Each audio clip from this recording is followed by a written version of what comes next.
पिछले लेक्चर में हमने होमोजीनियस मिक्सचर और हेट्रोजीनियस मिक्सचर के बारे में पढ़ा था। आज के लेक्चर में हम टिंडल इफेक्ट के बारे में पढ़ेंगे और ब्राउनियन मोशन के बारे में पढ़ेंगे और कंपाउंड्स और मिक्सचर के बारे में हम उसके बीच में डिफरेंस को पढ़ेंगे। टिंडल इफेक्ट है क्या, उसको समझने के लिए पहले हम एक कोलोइड सॉल्यूशन लेंगे। कोलोइड सॉल्यूशन में आप जानते हैं कि उसमें छोटे छोटे पार्टिकल होते हैं। जब हम उन छोटे छोटे पार्टिकल यानी कि कोलोइड सॉल्यूशन में से कोई लाइट को पास किया जाता है तो उन जो वो लाइट बीम है वो छोटे छोटे पार्टिकल से स्कैटर हो जाएगी यानी कि प्रकिरण हो जाएगी, तो हमें एक लाइट बीम मिलती है। वो लाइट बीम कौन सी होती है? स्कैटर लाइट बीम होती है। इफेक्ट को टिंडल इफेक्ट बोला जाता है और इसका another name Wills Tyndall scattering भी है। टिंडल इफेक्ट में जो हमारे पास लाइट की स्कैटरिंग आ रही थी, वो जो स्कैटरिंग है लाइट की, स्कैटरिंग ऑफ लाइट, वो फ्रीक्वेंसी मतलब कि जो हमने लाइट डाली है उसकी फ्रीक्वेंसी पर डिपेंड करेगी। और जो हमारे पास कोलोइड सॉल्यूशन है जिसमें छोटे छोटे पार्टिकल थे उसकी डेंसिटी पर डिपेंड करेगी, लिक्विड की डेंसिटी पर डिपेंड करेगी। और जो उसमें पार्टिकल है पार्टिकल के साइज पर भी डिपेंड करेगी कि हमारा जो लाइट है वो कितना स्कैटर होगा उन पार्टिकल से टकराकर। स्कैटरिंग ऑफ लाइट जो ये हमने प्रॉपर्टी पढ़ी कि ये किस तरह इफेक्ट डालते हैं स्कैटरिंग ऑफ लाइट पे, उसको देखते हैं। मतलब कि जिस लाइट की फ्रीक्वेंसी जितनी ज़्यादा होगी वो उतना ही क्या होगा? स्कैटर होगा।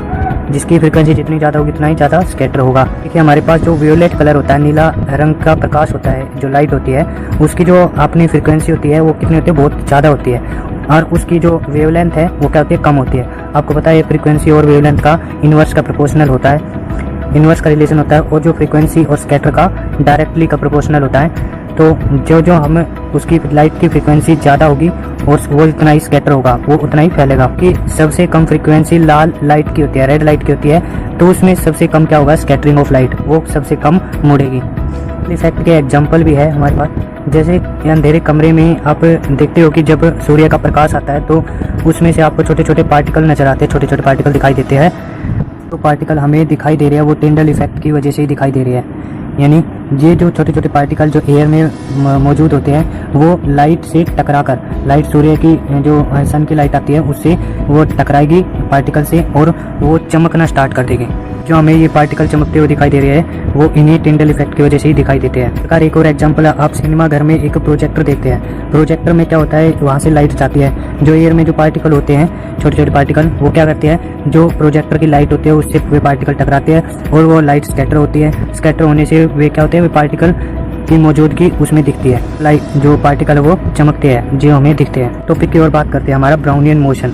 ब्राउनियन मोशन है क्या? अब एक लिक्विड ले लीजिए जो सस्पेंशन लिक्विड है, ठीक है, उसमें क्या छोटे छोटे पार्टिकल है, वे क्या करेंगे? डायनेमिक मोशन होगा, उनका गति का मोशन होगा। वे एक डायरेक्शन में मोशन नहीं करेंगे, वे अलग अलग डायरेक्शन में मूव करेंगे। जैसे एक पार्टिकल किसी और डायरेक्शन में मूव कर रहा है, दूसरा किसी और डायरेक्शन में मूव करेगा, इसी तरह से सभी अलग अलग डायरेक्शन में मूव करेंगे। और डायरेक्शन में मूव करेंगे तो वे एक दूसरे से टकराएंगे तो उनका मोशन अलग अलग होगा। मतलब कि एक पार्टिकल इससे टकराया, उसका जो डायरेक्शन थी वो बदल जाएगी, जिस डायरेक्शन में वो जा रहा था उस डायरेक्शन में वो नहीं जाएगा। मतलब कि कोई स्ट्रेट जा रहा है तो परपेंडिकुलर कोई उससे पार्टिकल टकराया है तो उसका जो डायरेक्शन होगा वो बदल जाएगी, वो स्ट्रेट ना जाने की बजाय कहाँ जाएगी? तो ऊपर की ओर जाने लग जाएगी, परपेंडिकुलर। और फ्लूइड में ये जो जिगजैग मोशन होता है इसी को हम ब्राउनियन मोशन यानी कि ब्राउनियन गति कहते हैं। अब हम मिक्सचर और कंपाउंड के बीच में डिफरेंस को पढ़ेंगे कि मिक्सचर क्या, एक्चुअली हम समझेंगे कि मिक्सचर है क्या चीज़ और कंपाउंड है क्या चीज़। ये एक दूसरे से बहुत भिन्न होते हैं, परंतु जनरली हम इनको एक ही समझ बैठते हैं, जो कि बहुत बड़ी हमारी गलती होती है। इस लेक्चर में हम इसको क्लियर कर देंगे। हम स्क्रीन पर लगी जो टेबल है उसके हिसाब से हम मिक्सचर और कंपाउंड को डिफरेंशिएट करेंगे। एक एक पॉइंट को ध्यान से समझेंगे। जो मिक्सचर का पॉइंट है वो क्या है? आपको पता है कि मिक्सचर दो या दो से अधिक पदार्थ होते हैं, सब्सटेंस होते हैं, उनको जब मिलाते हैं तो हमें क्या मिलता है? मिक्सचर मिलता है। मिक्सचर जब हमें मिल गया तो उसमें आप देखेंगे कि हम इसको जो फिल्टर होती है, वेपरेशन होती है और जो फिजिकल प्रोसेस होती है और सब्लिमेशन होती है उससे हम अलग कर सकते हैं, उसको सेपरेट कर सकते हैं उन सब किसको जो हमने मिलाया है, जो भी मिक्सचर किया हुआ है। जैसे चीनी और पानी का मिक्सचर देख लीजिए, नमक और पानी का मिक्सचर देख लीजिए, वो मिक्सचर है। अगर हम उसको सेपरेट करना चाहें, हम जो वेपर की जो होता है उससे अलग कर सकते हैं, वेपरेशन से अलग कर सकते हैं नमक और पानी को।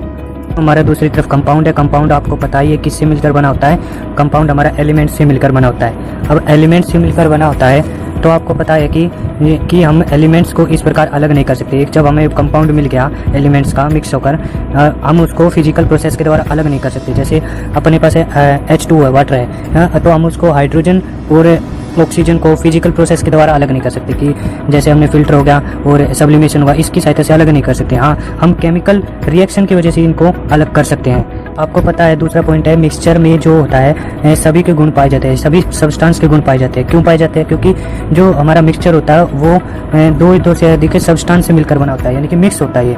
परंतु हमारे कंपाउंड्स में क्या होता है, जो उनके कंपाउंड है उसके जो प्रॉपर्टी है वो भिन्न होती है। भिन्न मतलब कि डिफरेंट होती है। जैसे आप एग्जांपल ले लीजिए कि आप H2O ले लीजिए, जो ऑक्सीजन है और हाइड्रोजन है, ये दोनों हाइड्रोजन और ऑक्सीजन वो क्या करते हैं, आग को फैलाने का काम करते हैं। परंतु जब ये फिक्स कंपोजिशन करते हैं, जब हम इनका हाइड्रोजन और ऑक्सीजन का, तो ये हमारे जो फायर एक्सटिंग्विशर के रूप में काम करते हैं, मतलब कि आग को बुझाने का काम करते हैं।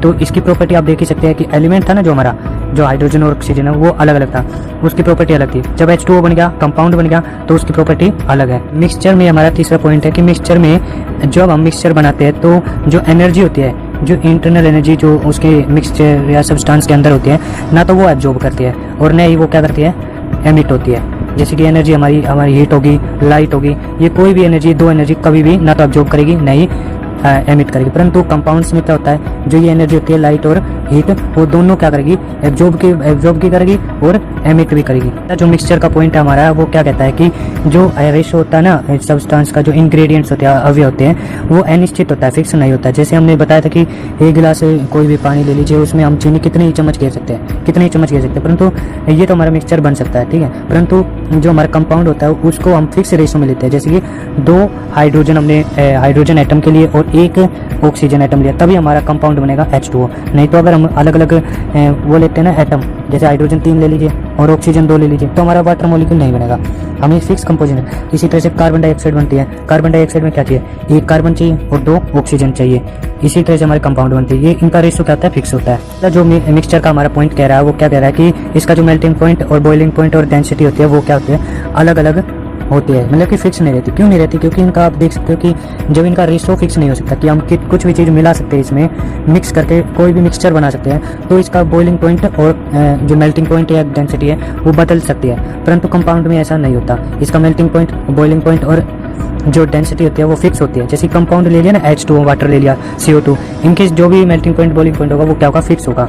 ये मान लीजिए आप एक आयरन ले रहे हैं, आयरन का बॉइलिंग पॉइंट और मेल्टिंग पॉइंट क्या होता है, फिक्स होता है। परंतु एक अलॉय का ले लीजिए, अलॉय तो डिफरेंट प्रकार के होते हैं, उसमें क्वांटिटी बढ़ा भी सकते हैं, घटा भी सकते हैं, तो उसका मेल्टिंग पॉइंट और बॉइलिंग पॉइंट देखेंगे तो वो क्या होगा, अलग होगा। मिक्सचर में हमने आज सॉल्यूशन के बारे में पढ़ा था, मिक्सचर में सॉल्यूशन के बारे में पढ़ा जब हमने हेट्रोजीनियस और होमोजीनियस के बारे में पढ़ा था।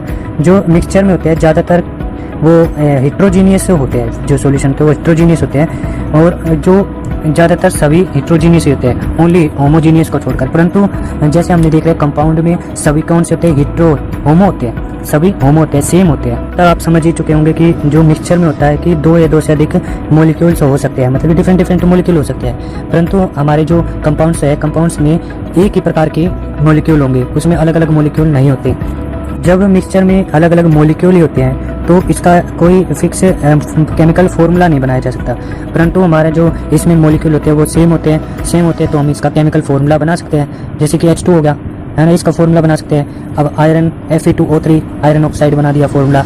ये हमारे क्या कंपाउंड है, मिक्सचर अलग होता है। हमारा जो टेबल का आखिरी पॉइंट है वो क्या है, मिश्रण का घनत्व, यानी कि मिक्सचर का डेंसिटी, संगतक पदार्थ जो सब्सटेंस होते हैं उनके घनत्व यानी कि डेंसिटी का औसत होता है। ये सीधी सी बातें समझ में आ रही है यो। और इसमें क्या कंपाउंड्स का जो डेंसिटी होता है उनके पदार्थों की डेंसिटी से भिन्न होता है, और साथ ही साथ जो अवयव होते हैं पदार्थ के घनत्व का औसत नहीं होता। मेरे सीधी सी बातें समझ में आ रही है। अगला जो हमारे हम पढ़ेंगे मिश्रण के अवयव का प्रतिकरण, मतलब कि जो कंपोनेंट होते हैं मिक्सचर में हम उनको सेपरेट कैसे करें, ठीक है। आज तो हम उनकी बस उसके बारे में ऊपर से डिस्कस करेंगे।